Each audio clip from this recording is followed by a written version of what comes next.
Dinosaurs. They're old, awesome, large, probably loud, lovable, famous, and then, maybe ironically, highly misunderstood. Over the years, be it thanks to a blockbuster movie, an inaccurate documentary, or what have you, the general person's idea of what a dinosaur is has essentially been molded into a mixed bag of inaccuracies. And this has partially led to a pretty big trend in the dinosaur space of clearing up said inaccuracies, or dinosaur myths. Essentially things that may sound true about them, but are in reality false. And this got me thinking though, what about the things that may sound false at first, but are in fact actually true? The facts about our favorite prehistoric goobers, which simply seem impossible, yet are reality. And because this group is so crazy, it turns out there is not one, but multiple statements about them that seem rather unbelievable, including for a start, that dinosaurs evolved before grass and before flowers. Yeah, let that sink in for a minute. Flowers and grass, something most people see every day, and maybe even have in their house, did not exist when dinosaurs first showed up.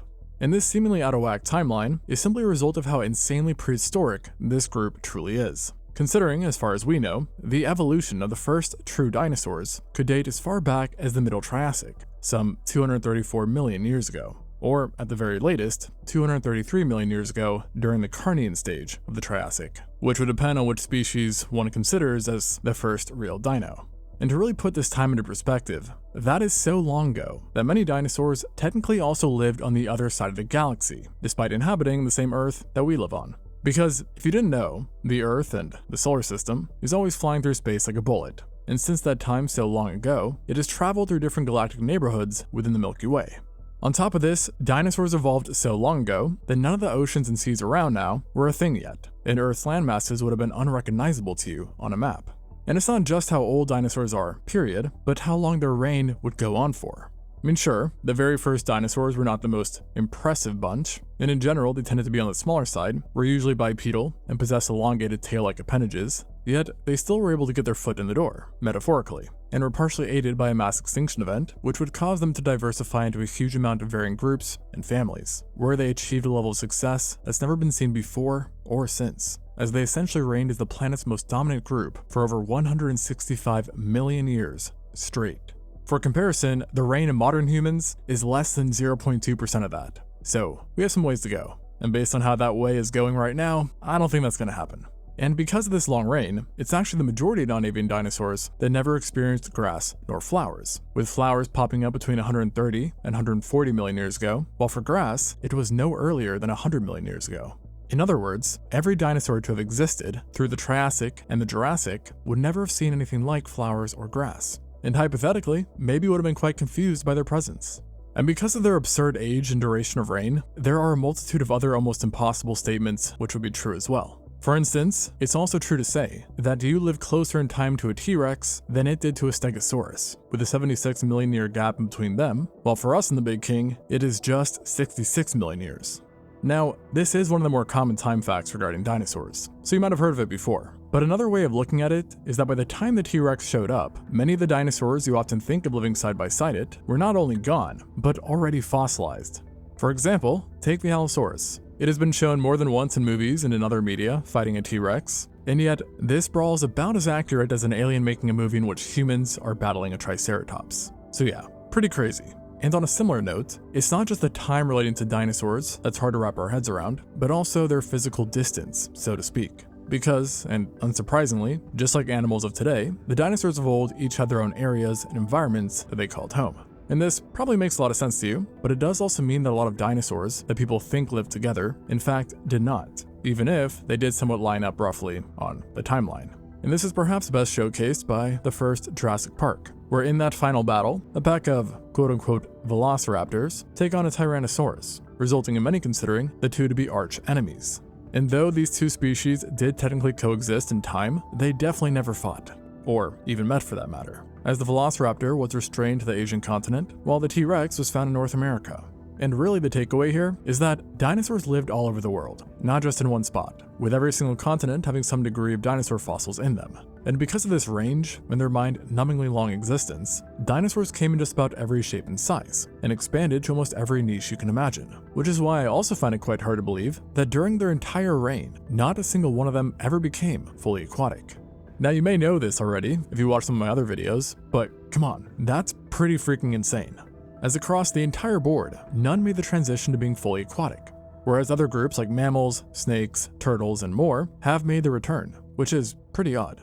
Now, in reality, their absence from the water comes down to a multitude of different reasons and chances that make things a bit more obvious. But simply said, if I had to put 3 reasons as to why, the first part is that their naturally buoyant bones don't act as good water weights to counteract buoyancy. Second, their egg designs are made very poorly to resist the effects of being submerged in water. And then third is that tough competition already occupied the water during the Mesozoic. Looking at you, plesiosaurs.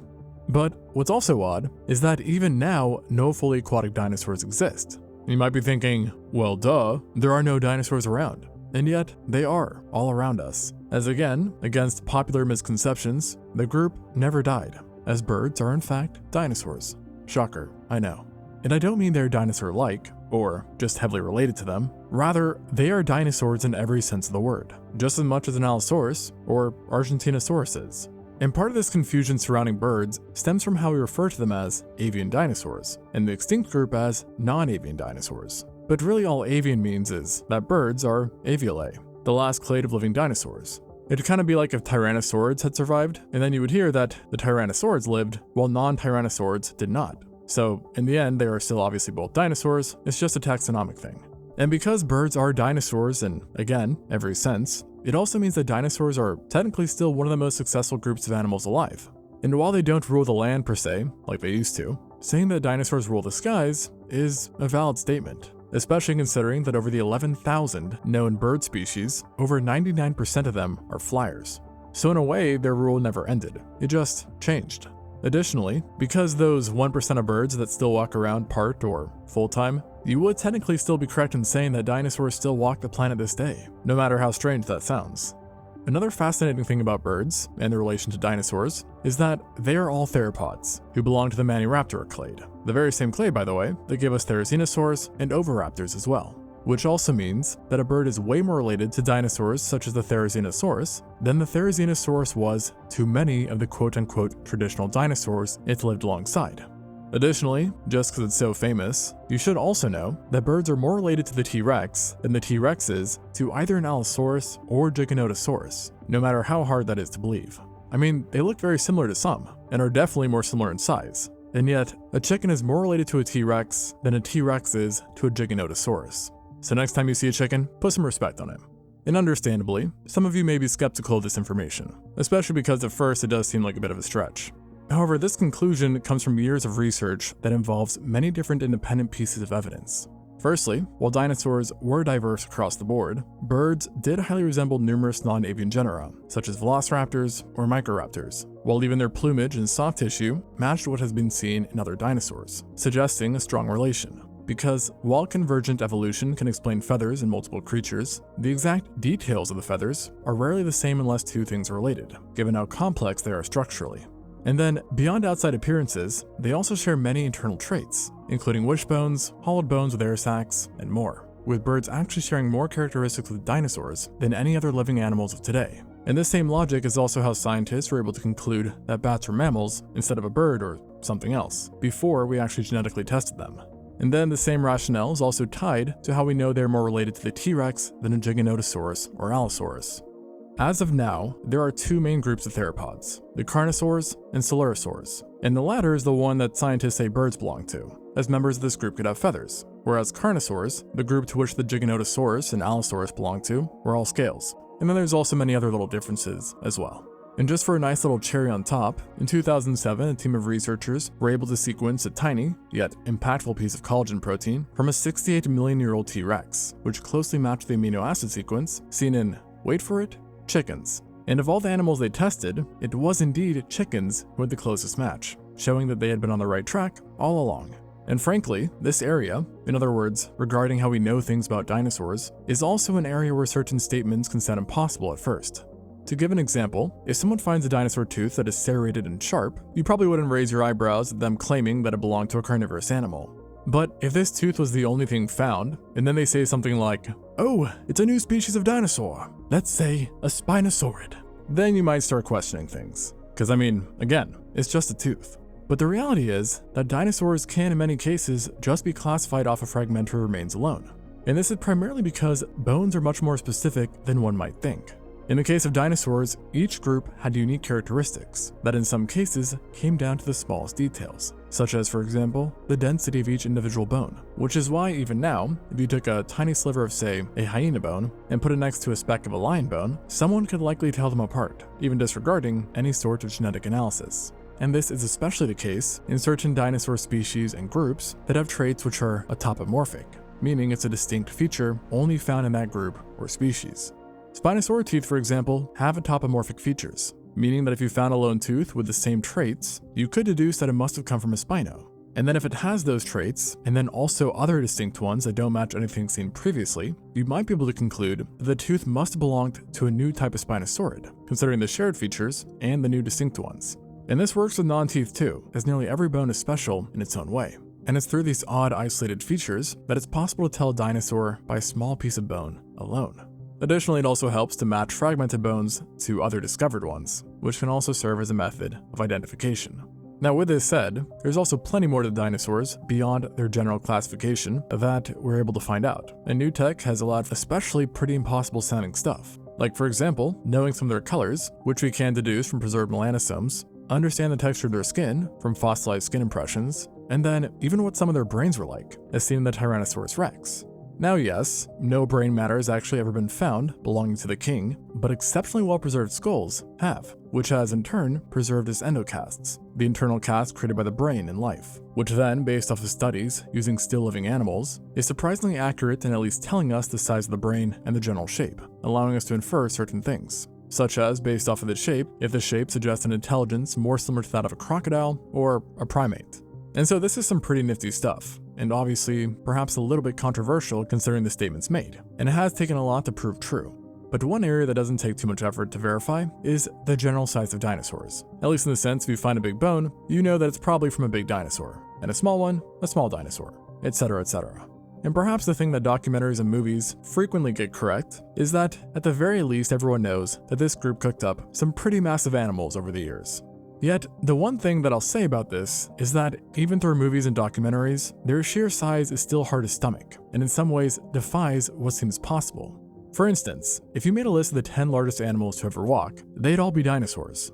If you upped that to 20, they'd still all be dinosaurs. And then if the list was 30, well, that would be a dinosaur-only invite, with not even the largest terrestrial mammals ever, like the Paleoloxodon or Paraceratherium, making the cut. Now, it has been said more than once that the average dinosaur was just about the size of a dog or a sheep.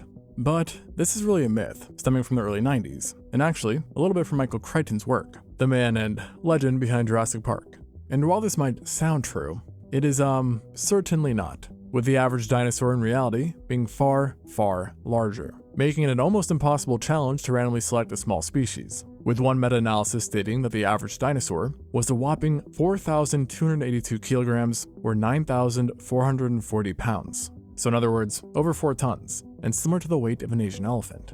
And to give you a bit of a taste on how crazy that is compared to now, the average North American mammal currently is about 590 times smaller. So in a way you could say that life in North America has shrunk 600 times since the Mesozoic. And you have to remember, this was the average. Certain individuals got far larger, and it wasn't just the sauropods who were stupidly large.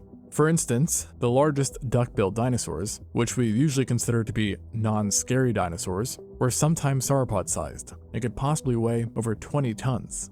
Then, the largest theropod, the T-Rex, was a walking, crushing machine that could be over 5 times heavier than a giraffe. And by the way, giraffes are already the largest land animals we have, besides hippos, rhinos, and elephants. So the Rex was one big boy. Of course, though, with this said, it was truly the sauropods who were the real freaks of nature, with the clade reaching its pinnacle through the evolution of the Titanosaurs, a group of related sauropods that emerged in the Cretaceous and were found across the entire planet. Now, I will preface this with saying that sauropod size as far as specifics go has always been somewhat of a finicky topic. But in the Titanosaurs, it is believed that the largest members were possibly over 80 metric tons, with what are termed as megasauropods possibly even getting bigger than 100 tons. And of the lot, one of the more well-known genera is the Argentinosaurus. And guys and girls, these animals were so big that a single leg without flesh or muscle was already taller than any elephant alive today. And things only get crazier with those megasauropods that might have existed, such as the Brouhaafchaeosaurus, or in the larger estimates given to already well-known giants, including again the Argentinosaurus. And in this realm, as we go past 100 tons, we start to see sizes where a single freaking sauropod is somehow heavier than an entire subspecies. And what I mean by this is that, going off of a 2023 study that suggested that Brouhaafchaeosaurus weighed up to 170 tons, we are then talking about a case where a lone individual could weigh more than the entire population of Siberian tigers. The population of the entire planet, that is. So, kind of nuts. Now, to be clear, this study is not set in stone, so there is quote-unquote wiggle room for that impossible sounding statement, but the point is that dinosaurs were stupidly big. To such a point, in fact, that one of the main mysteries that scientists care so much about is how they were able to get so big in the first place.